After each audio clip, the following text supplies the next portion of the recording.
Very good morning to all of you. Today we will going to understand some of the topic from the solution and colligative property. Okay, कौन से topic हमको पढ़ना है आपको यहाँ पर दिए गए. ठीक है. First of all we will going to understand the molarity, after that molality, mole fraction, then normality, Rod's law, after that Henry law, relative lowering of vapor pressure, it is also called as RLVP. After that elevation in boiling point, and then depression in freezing point, and last we want to talk about osmotic pressure. ठीक है. First of all we want to talk about the molarity, okay, which is denoted by small m, and the definition of that molarity is number of moles of solute in a per kilogram. Okay, 1 kilogram solvent में जो हमारा solute है उसका amount कितना है उसको हम कहते हैं मोलालिटी. क्या कहते हैं उसको?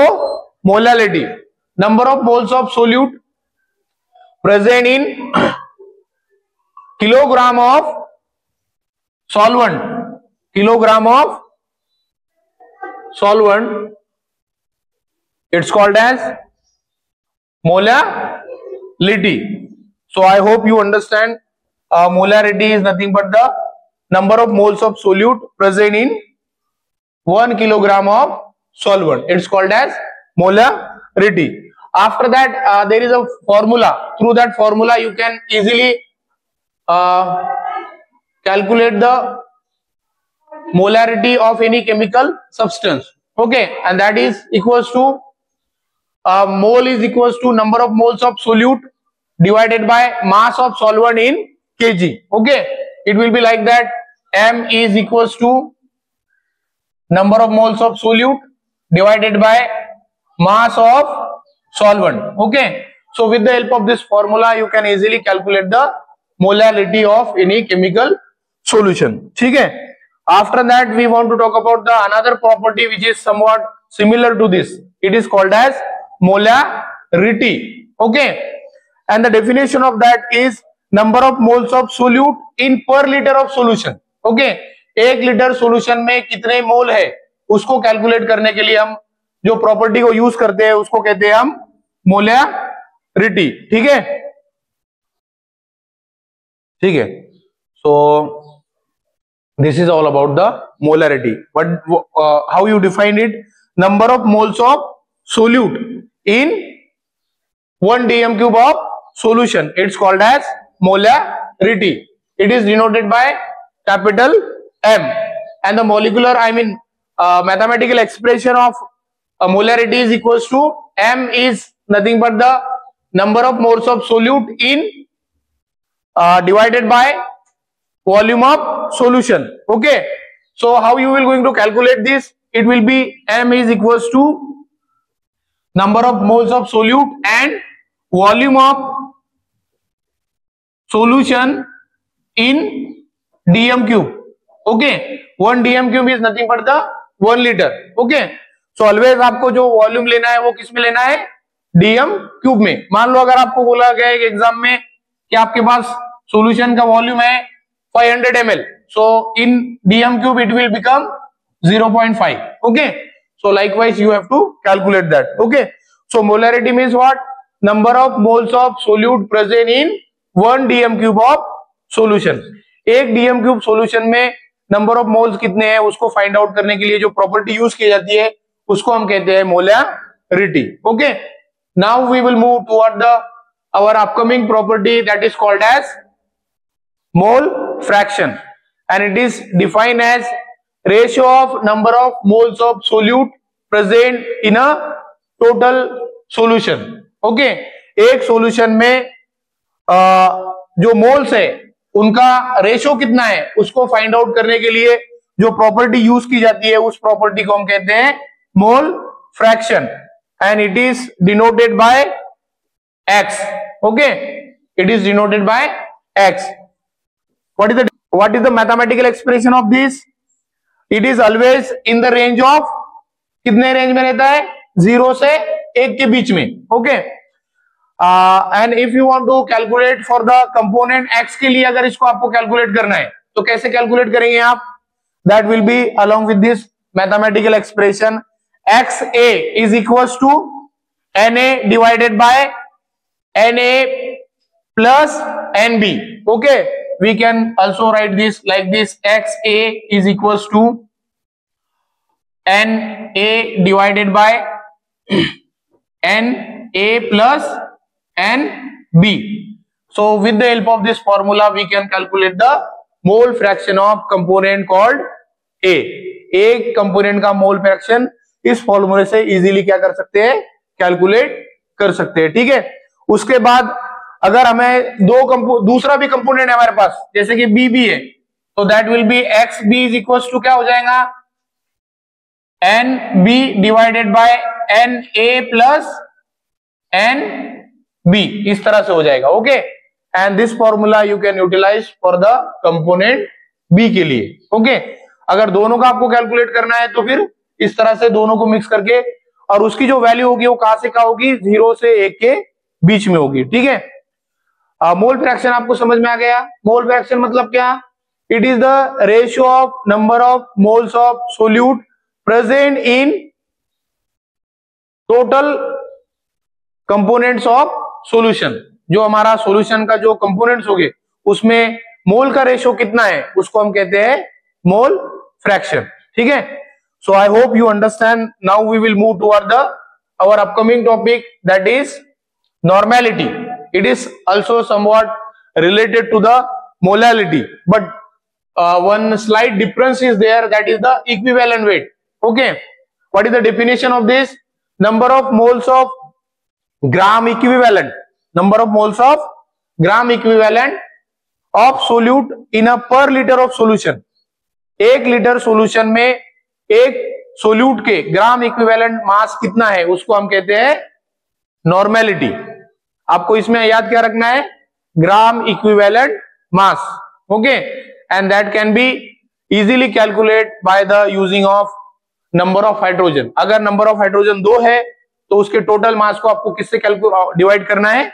2 से. वो आपका बन जाएगा ग्राम इक्विवेलेंट वेट. जैसे कि मान लो अगर आपको एग्जांपल में दिया है H2SO4 के बारे में. ओके, किसके बारे में? H2SO4 के. तो मान लो हमारा H2SO4 है, H2SO4, इसका मोलिकुलर मास कितना है? 98. बट अब मोलिकुलर मास में को किस में कन्वर्ट करना है आपको? ग्राम इक्विवेलेंट वेट में. तो वो कैसा हो जाएगा? इसको आपको जस्ट 2 से डिवाइड करना है, दैट विल बिकम अराउंड 49. तो 49 जो होगा वो ग्राम इक्विवेलेंट वेट होगा किसका? H2SO4 का. तो बस इसमें आपको ग्राम इक्विवेलेंट वेट का यूज करना है. डेफिनेशन आपको ऑलरेडी यहां पर दी है, number of gram equivalent weight of solute in per litre of solution. 1 dm cube of solution भी आप उसको कह सकते हैं.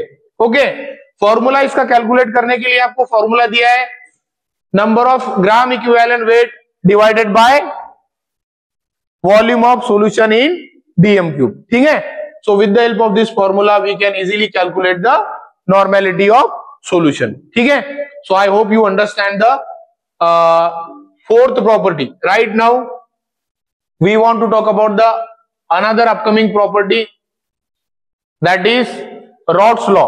It is not the property, actually it is the Raoult's law. It is given by one scientist, and in this topic he is talking about the relative lowering of vapor pressure, how vapor pressure is going to decrease or how it will going to increase. Okay, what is the statement of this law? The partial vapor pressure of the component is proportional to its mole fraction. किसी भी component का जो आधा vapour pressure होगा वो किसको proportional होगा? Mole fraction को. पार्शियल वेपर प्रेशर मतलब मान लो एक सॉल्यूशन है हमारे पास, उसका वेपर प्रेशर कितना है? मान लो उसका वेपर प्रेशर 2 है. ठीक है, तो उसका पार्शियल वेपर प्रेशर कितना हो जाएगा? उसका आधा, 1.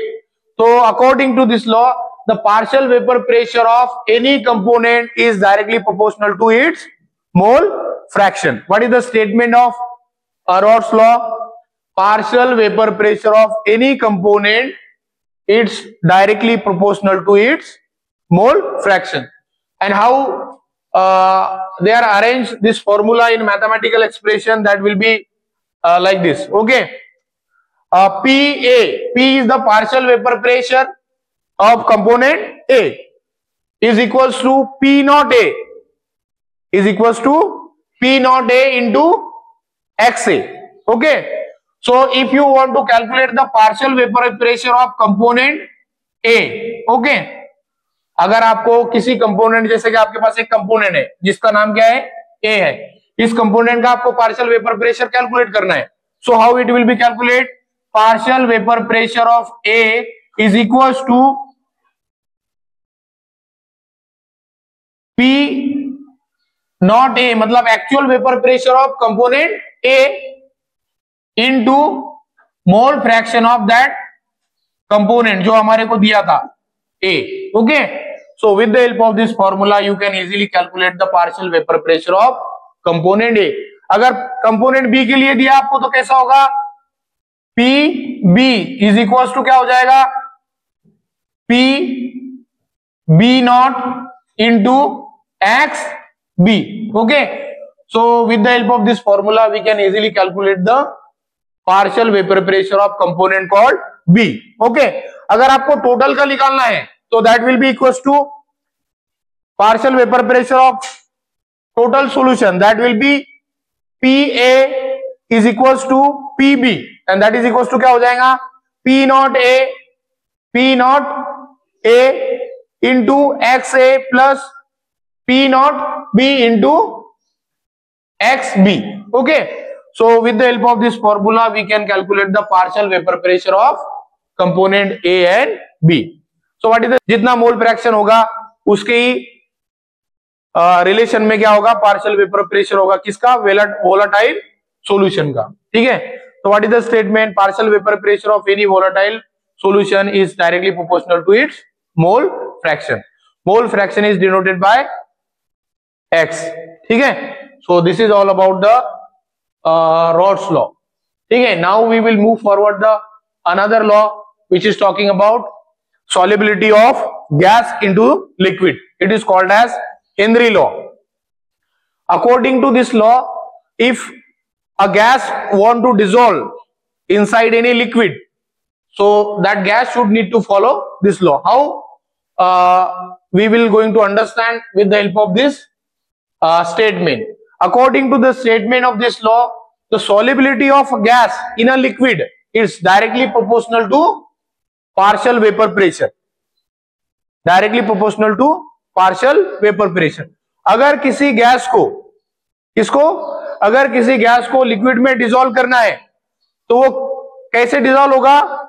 उसके पार्शियल वेपर प्रेशर के अकॉर्डिंग. जितना उसका पार्शियल वेपर प्रेशर होगा उतना वो उस गैस जो होगा उस पानी में या फिर लिक्विड में डिसॉल्व होगा. ठीक है, तो this law is talking about the solubility of a gas in a liquid. वो क्या कहता है? पार्शियल जो हमारी सॉल्युबिलिटी है वो किसको प्रोपोर्शनल है? डायरेक्टली किसको प्रोपोर्शनल है? पार्शियल वेपर प्रेशर को. According to this law solubility is directly proportional to the partial vapour pressure of that particular gas. ठीक है, अगर मैथमेटिकल एक्सप्रेशन आपको इसका देखना है तो that will be P is equals to KH into X. Okay, हाँ, let me explain about the term which is involved in this formula. P is equals to partial vapor pressure of gas. After that, KH is Henry constants and X is nothing but the mole fraction of that gas. ठीक है, so this is all about the Henry law. Statement क्या है? किसी भी gas को अगर liquid में dissolve होना है तो उसको वो कैसे डिसॉल्व होगा? According to partial vapor pressure of its own gas. ठीक है, solubility of any gas is directly proportional to the partial vapor pressure of that particular gas. ठीक है, now we will move toward the next topic, that is the some of the qualitative properties is there. Okay, अब हमको जो पढ़ना है कुछ qualitative property के बारे में पढ़ना है. Qualitative property मतलब ऐसी property which can be changed due to the dissolution of some amount of solute. ठीक है, उसको हम कहते हैं कॉलिगेटिव प्रॉपर्टी। और यहां पर हमको 4 कॉलिगेटिव प्रॉपर्टी पढ़नी है, कितनी? 4। पहले पढ़ना है आपको RLVP, relative lowering of vapour pressure, after that elevation in boiling point, after that depression in freezing point, और लास्ट में पढ़ना है आपको won't have factor। ठीक है, चलो तो बगैर किसी देरी की हम पहली प्रॉपर्टी हमारी पढ़ेंगे, जैसे कि उसको कहा जाता है relative lowering of vapour pressure. अगर किसी वोलाटाइल सब्सटेंस में मान लो हमारे पास है पेट्रोल वोलाटाइल होता है, यस और नो? तो उस पेट्रोल में अगर आपने कुछ एक सोल्यूट को डिसॉल्व किया तो क्या होगा? जो वो पेट्रोल है उसका वेपर प्रेशर क्या हो जाएगा? कम हो जाएगा।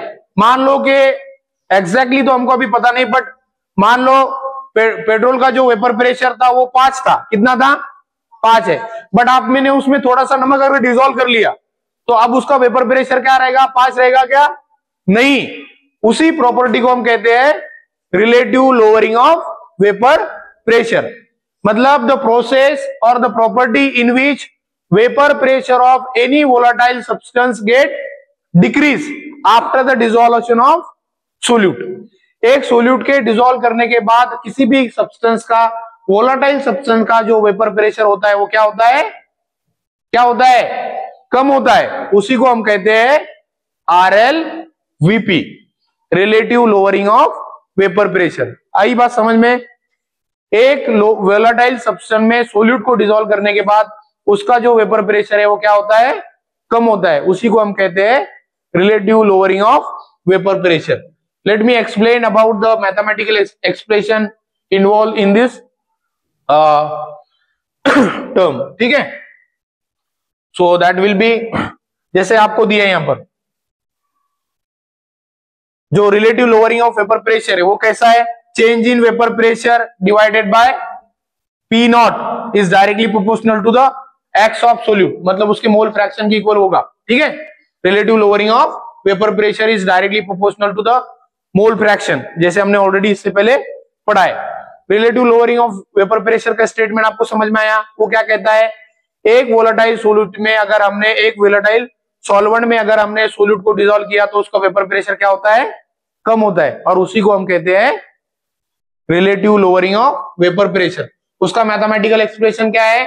That is change in P divided by P not is equal to X of solute. X मतलब मोल फ्रैक्शन। ओके, उसके बाद हमारा दूसरा जो कॉलिगेटिव प्रॉपर्टी है वो क्या है? Elevation in boiling point, and that is denoted by del TB। इसके बाद एलिवेशन इन बॉइलिंग पॉइंट। तो एलिवेशन इन बॉइलिंग पॉइंट क्या होता है? जब किसी सॉल्यूशन में, मान लो हमारे पास पानी है, तो पानी का नॉर्मल टेम्परेचर कितना है? बॉइलिंग पॉइंट कितना है? 100 डिग्री सेंटीग्रेड। तो 100 डिग्री सेंटीग्रेड होने के बाद अगर हमने पानी में कुछ सोल्यूट डिसॉल्व किया तो ऐसी कंडीशन में क्या होगा? पानी का जो बॉइलिंग पॉइंट हुआ क्या होगा? बढ़ जाएगा। और इसी प्रॉपर्टी को हम कहते हैं elevation in boiling point. The property in which boiling point of substance get increase due to the dissolution of solute, it's called as elevation in boiling point. And the mathematical expression of elevation in boiling point, that is equals to del TB is equals to I into KB into M. I is want of factor, KB is the ebuloscopic constant, and M is molarity. Okay, so this is all about the second colligative property. Let me move forward toward the next colligative property, that is the depression in freezing point. Okay, depression in freezing point, the property in which freezing point of a substance get decrease after the dissolution of solute, it's called as depression in freezing point. किसी solute में, sorry किसी solution में अगर आपने solvent को, किसी solute को dissolve किया तो उसका जो फ्रीजिंग पॉइंट है वो क्या होता है? कम होता है। उसी को हम कहते हैं depression in freezing point. What do you mean by depression in freezing point? The property in which freezing point of the chemical solution get decrease after the dissolution of solute, it's called as depression in freezing point, and it is denoted by symbol which is called as TF. So change in diffraction in freezing point is equals to delta TF is equals to I into KF into M. Okay, so what is the mathematical expression of depression in freezing point? It is delta TF is equals to I into KF into M. Similarly, I is want of factor, after that KF is cryoscopic constant and M is molarity. Okay, so this is all about the depression in freezing point. Depression in freezing point means what? The property in which freezing point get decrease after the dissolution of solute. It's called as depression in freezing point. Okay, lastly we want to talk about the want of factor means what? Everybody need to concentrate here. Want of factor means what? It is the difference between observed value and calculated value of qualitative property. Qualitative property का जो observe value है और जो experimental value है, उस दोनों के बीच में का जो फैक्टर होगा उसको हम कहते हैं वांट ऑफ फैक्टर. ठीक है, सो what is the definition? Measure the extent of dissociation and association of solute particle. ये क्या मेजर करता है कि सॉल्यूशन में एक सोल्यूट का कितना डिसोसिएशन हुआ और कितना एसोसिएशन हुआ, उसको हम कहते हैं वांट ऑफ फैक्टर. फॉर्मूला इसका क्या है? देखो यहां पर फॉर्मूला आपको ऑलरेडी दिया है. Formula is equals to, formula आपको क्या दिया है? Formula is equals to I is equals to observe calculated property divided by calculated property for no change. Okay, मतलब इन दोनों के बीच में का जो डिफरेंस है उसी को हम कहते हैं want of factor. Observe qualitative property और कैलकुलेटेड क्वालिटेटिव प्रॉपर्टी के बीच में का जो डिफरेंस होगा उसको हम क्या कहते हैं? Want of factor. Want of factor means what? Difference between observe qualitative property and calculated qualitative property. जैसा कि आपको दिया है ऑब्जर्व कैलकुलेटेड प्रॉपर्टी और कैलकुलेटेड क्वालिटेटिव प्रॉपर्टी. मतलब आपने ऑब्जर्व कुछ और किया, मान लो आपने ऑब्जर्व किया 4 और कैलकुलेटेड करने के बाद क्या आया 5, तो इन दोनों के बीच में का जो डिफरेंस है उसको हम कहते हैं want of factor. Okay, so this is all about the chapter called solution and qualitative property.